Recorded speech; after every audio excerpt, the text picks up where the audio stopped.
días a todos los seguidores de nuestra página Mundo Capaz y también la página informativa Tu Voz Pereira. Estamos en este momento en un lugar muy hermoso de la ciudad, es una parte muy bonita del parque del Centro Comercial Ciudad Victoria, con el precandidato a la alcaldía de Pereira, Steven Cárdenas, un hombre joven pero que ya tiene un gran reconocimiento aquí en la ciudad. Sin embargo, queremos que muchas personas lo conozcan. Precandidato, bienvenido a esta página y empecemos hablando un poco de usted. ¿Quién es usted, su vida familiar, laboral, profesional? Hombre, muchísimas gracias. Un saludo a todas las personas que nos ven, que nos van a ver en los próximos días, que van a reproducir ahí el video. Steven Cárdenas es hijo de dos profesores, es una persona humilde, tranquila, sencilla, simplemente que logramos construir un equipo hace muchísimos años, hace 14 años que empezamos a recorrer todo Pereira y que lo hacíamos no en la política, sino que teníamos una fundación con la que hacíamos un montón de obras sociales en todo Pereira. Con ese montón de jóvenes que queríamos transformar, empezamos a hacer obras que tenían que ver con enseñanza de inglés básico a niños gratuito entre 5 y 15 años en Villa Santa Ana, en Las Brisas, en Puerto Caldas, en un montón de lados, y empezamos a hacer cosas distintas, escenarios deportivos, bueno, muchas cosas donde nosotros queríamos aportar. Luego fui representante estudiantil en la universidad después de haber estudiado en el SENA, luego estuve en la Junta de Acción Comunal de mi barrio, luego fui concejal 2 veces, presidente del consejo, y ya logramos luego, por principios, renunciar a la política, renunciar al consejo. Me dediqué a la docencia, durante 4 años he sido profesor universitario y hoy vuelvo queriendo ser alcalde porque tenemos que transformar un montón de realidades de la gente. ¿Qué diferencia ha encontrado usted entre lo que ha sido su labor suya al inicio, la parte de la academia y la parte política como tal?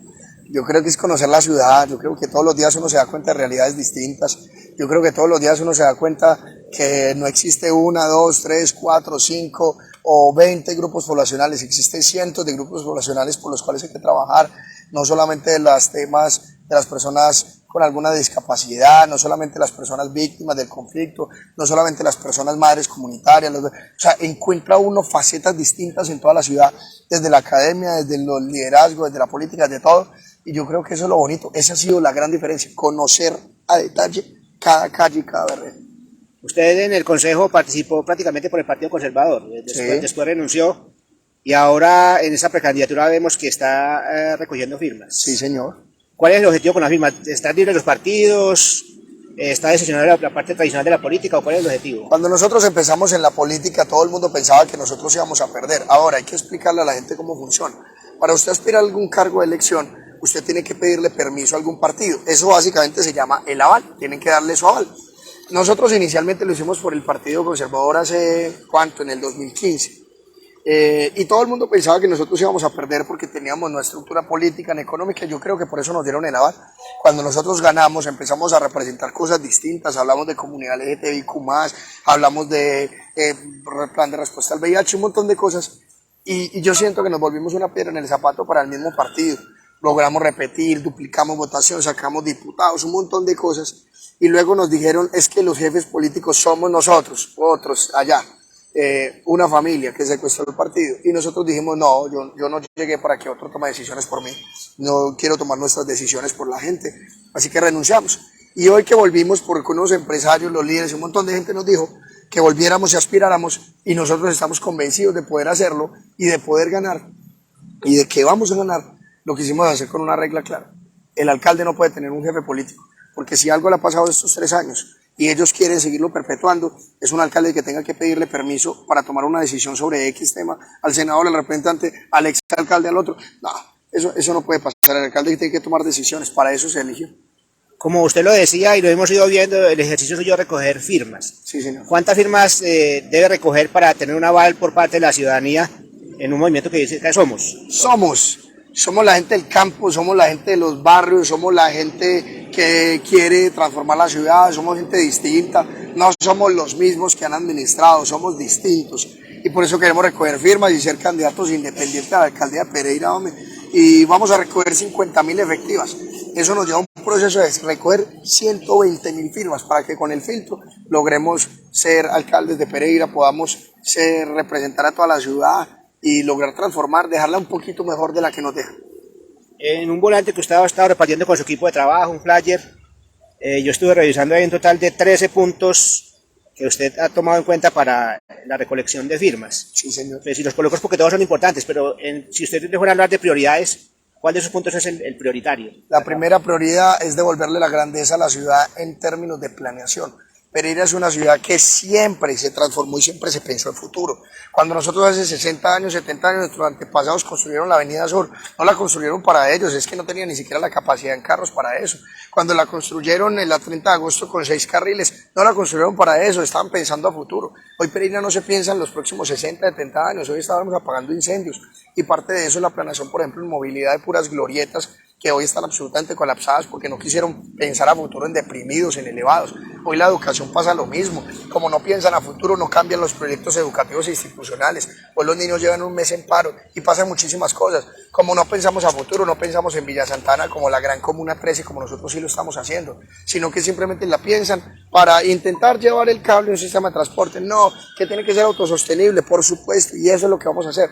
Así que el principal tema es planear la ciudad a futuro, pero con ejecuciones que tienen que ver con el día a día. Acá nosotros, por ejemplo, estábamos hablando del tema de movilidad, hay que intervenir la 50, Turín, Corales, Pinares, Bavaria. Acá estábamos hablando, por ejemplo, de reducir la desigualdad que existe entre la zona urbana y rural. Vamos a crear el Instituto de Desarrollo Rural, porque es que la gente del campo está cansada, y permítame decirlo, está mamada de que lo olviden, las vías terciarias, la vivienda rural, todo ese tipo de cosas. Entonces yo siento que hay muchos tópicos que hay que hacer y lo principal es volver a la gente, una alcaldía de la gente. ¿Y saben por qué? Porque la gente es la esencia, el espíritu. Podemos hacer todo el cemento que quieran, pero si nos desconectamos de la gente como está pasando, esto no tiene sentido. Según lo que usted nos acaba de mencionar, está hablando de lo que técnicamente se llama POT o Plan de Ordenamiento Territorial, enfocado en lo social. Sí. Muchas veces la ciudad, como usted dice, crece, se expande, hay invasiones, es desordenado.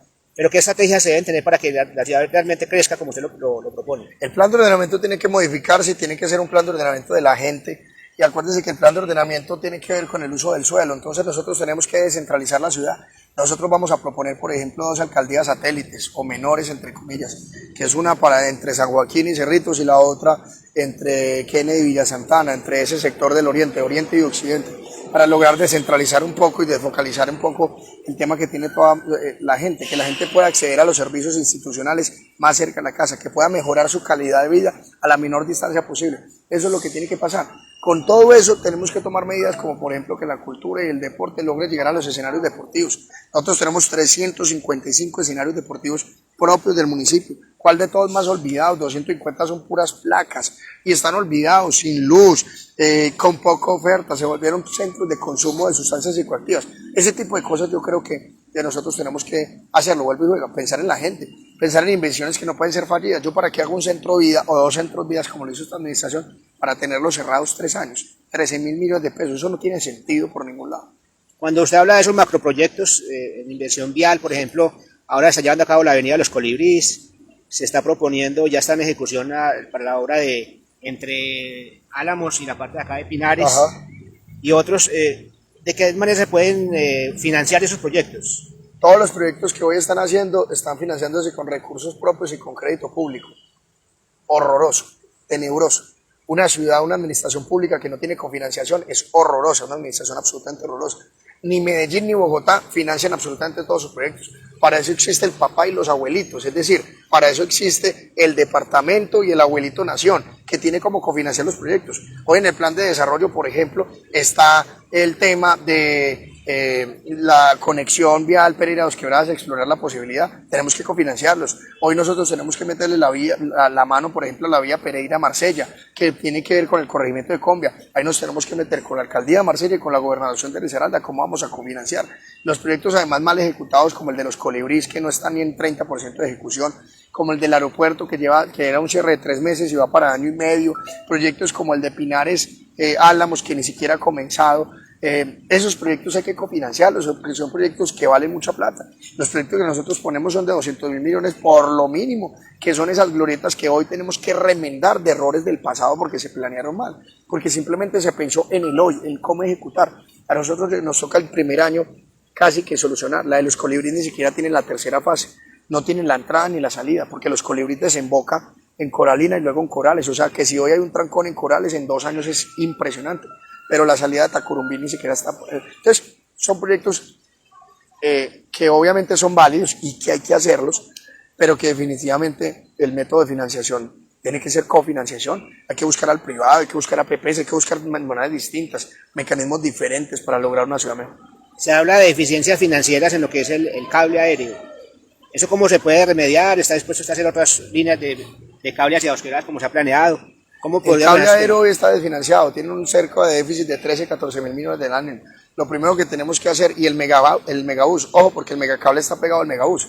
El megabús a nosotros nos lo entregan quebrado. Yo voy a recibir una alcaldía no solamente con la tasa de endeudamiento más alta en toda su historia, sino además con un megabús que hace 5 meses lo quebraron. Está en ley de insolvencia, ni siquiera lo digo yo, no es político, es que está en ley de insolvencia. Y el megacable ni siquiera ha logrado llegar a punto de equilibrio. Lo primero que tenemos que hacer es poner mucha plata en el fondo de estabilización, así se llama, para lograr subsidiar un poco la tarifa y que la tarifa no suba tanto como tiene que subir para ser autosostenible. Y lo otro que tenemos que hacer es reformar, por ejemplo, Villa Santana. Todas las brisas van a ser producto de un proyecto urbanístico integral, una actuación urbana integral nunca antes vista, que nos va a permitir tener nuestra propia Comuna 13 para el tema de turismo, arte, cultura, educación y lograrnos transformar y que más gente se suba al sistema de megacable. Y obviamente explorar otras oportunidades, medios alternativos de transporte y otras líneas después de solucionar el tema fiscal. Nos escribe un seguidor que es abanderado del tema del deporte, y aquí hay un punto suyo donde dice la construcción y mantenimiento de parques, escenarios deportivos y espacios públicos dignos. Él es de Darío Correa, él es el presidente de la Liga de Risaralda de Béisbol. De béisbol, sí. Dice, breve pregunta para el precandidato, ¿considera que está la ciudad preparada para usar el estadio de béisbol para béisbol y no para fútbol? Ha habido una discusión durante muchos años por el tema de los escenarios deportivos, no solamente de béisbol, acá están los de frisbee, acá están un montón de cosas de manera distinta que tienen, por ejemplo, las nuevas tendencias deportivas, lo que hablan de parkour, los que están haciendo jazz tung, un montón de gente que está pidiendo escenarios deportivos. Y nosotros básicamente tenemos un déficit de escenarios deportivos, los Juegos Nacionales no se aprovecharon como era, la plata que venía para el velódromo, la plata que venía para el coliseo multipropósito, un montón de cosas que están mal perdidas. Hay un estudio que se llama estudio de prevalencia del deporte en cada comuna y corregimiento. Como cada comuna y corregimiento, yo le creo mucho a planear una ciudad desde lo micro. Cada comuna y corregimiento tiene unos gustos distintos y tiene una gente que le gusta el deporte de manera distinta. Así que nosotros pensamos aplicar eso para lograr transformar. Hay varios, por ejemplo, el Parque de la Florida, el José María Zapata, lo vamos a intervenir y generar un tema deportivo distinto.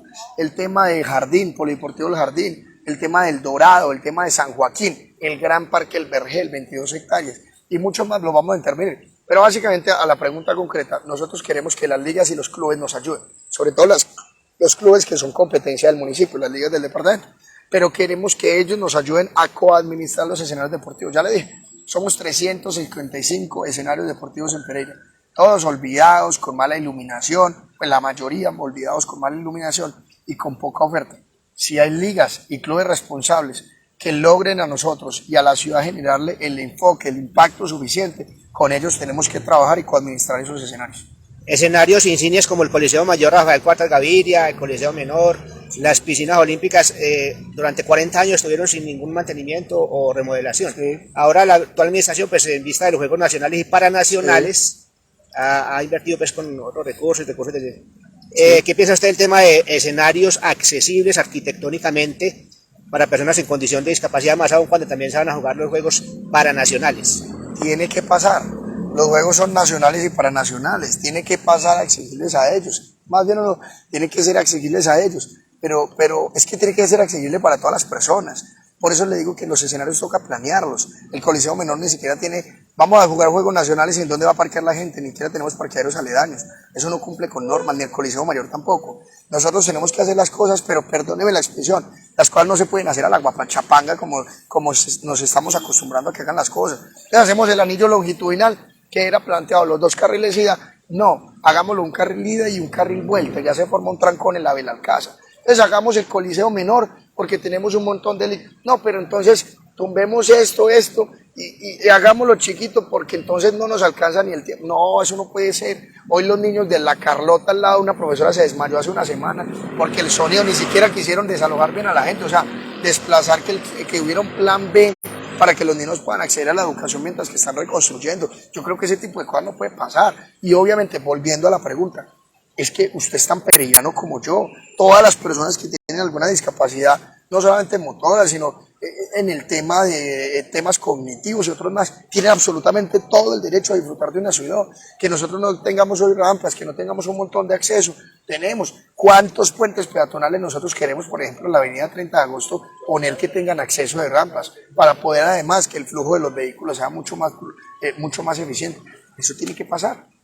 Hablemos también de un aspecto importante de la ciudad y es la parte rural, Sí, que es alrededor del 95% de la zona, del territorio. del territorio de la ciudad. ¿Qué proyectos planea usted para que la parte rural esté afianzada, más aún cuando tenemos un plan de desarrollo nacional que está muy enfocado en la parte ambiental y en el campo? El proyecto más ambicioso de las últimas décadas de Pereira lo tenemos nosotros sobre el campo.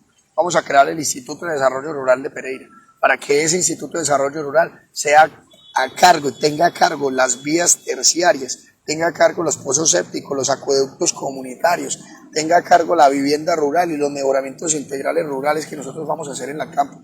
Si algo tenemos, mire, el primer día la recolección de firmas de nosotros fue en el campo, en la Florida y en la Bella. La despensa agrícola de nosotros, que es la Bella por excelencia, y la Florida, que se volvió un tema de turismo deportivo impresionante, pero ojo, mal manejado porque no es turismo comunitario. La gente de la Florida se está desplazando porque no siente que ya es su territorio.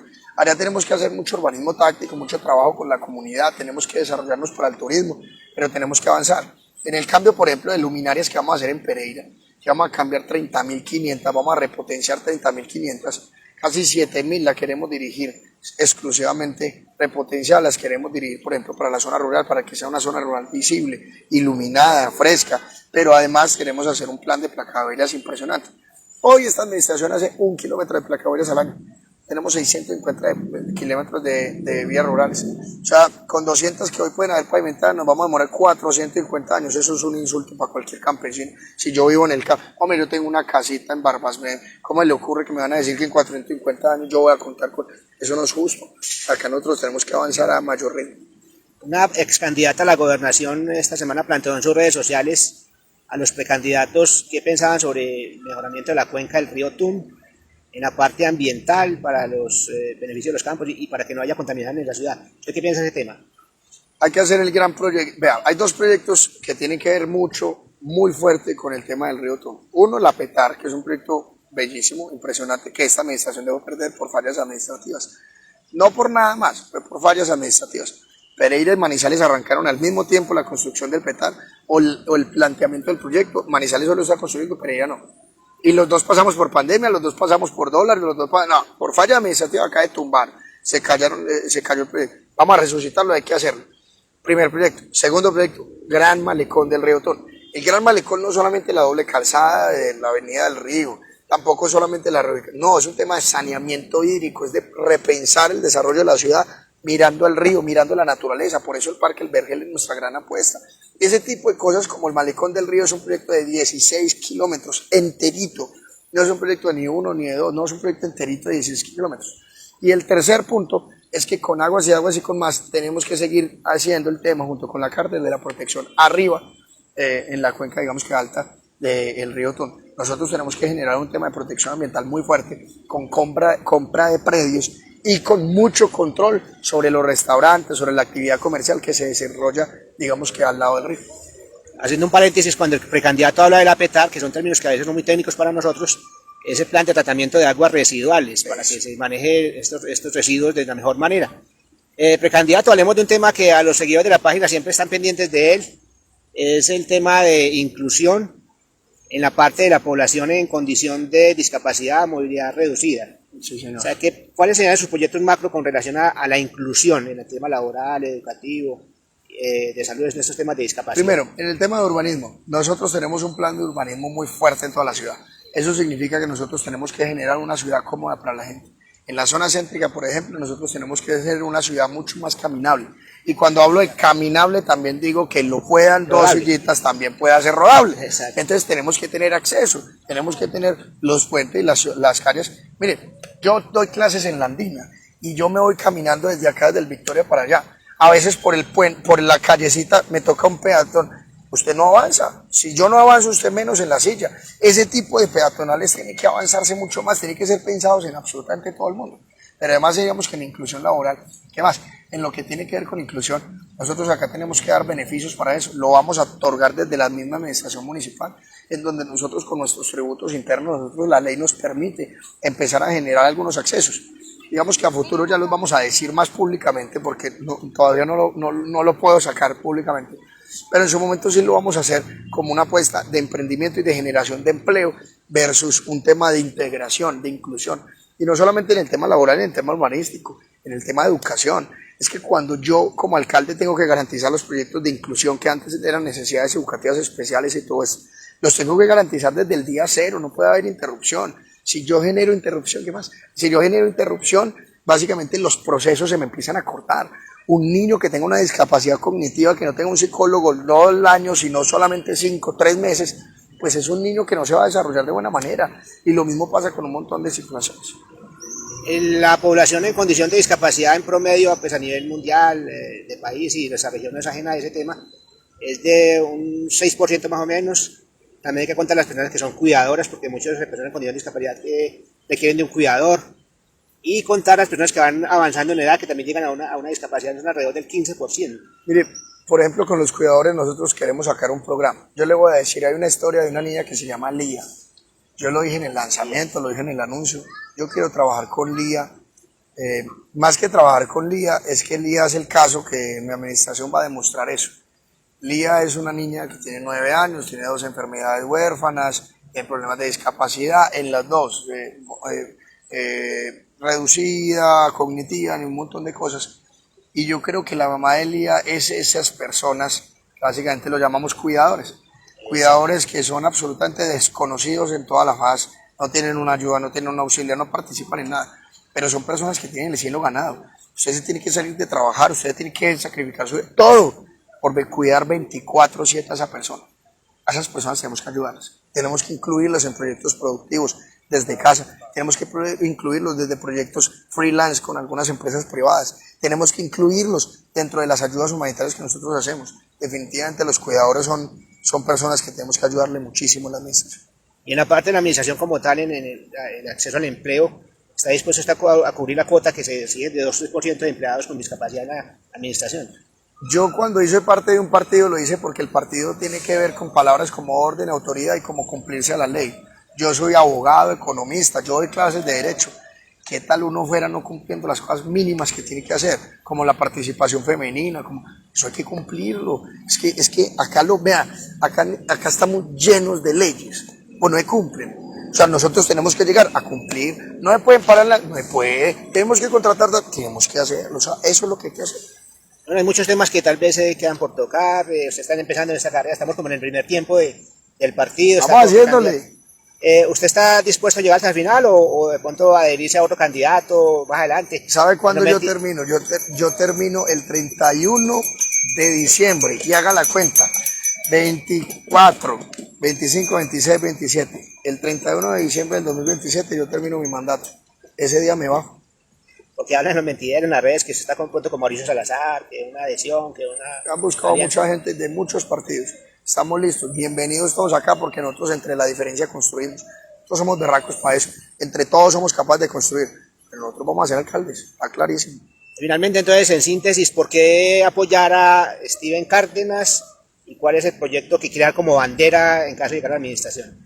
El proyecto de bandera es devolverle la confianza a la gente, es una alcaldía que sea cercana a las personas, que tome en cuenta la diferencia, que respete a los demás, que entienda que es un servidor público como muchos más y que lo único que tenemos que hacer es articular al sector privado, articular al sector académico, articular a la sociedad civil a través de los líderes comunitarios, las juntas, los ediles, los líderes sociales, culturales, artísticos.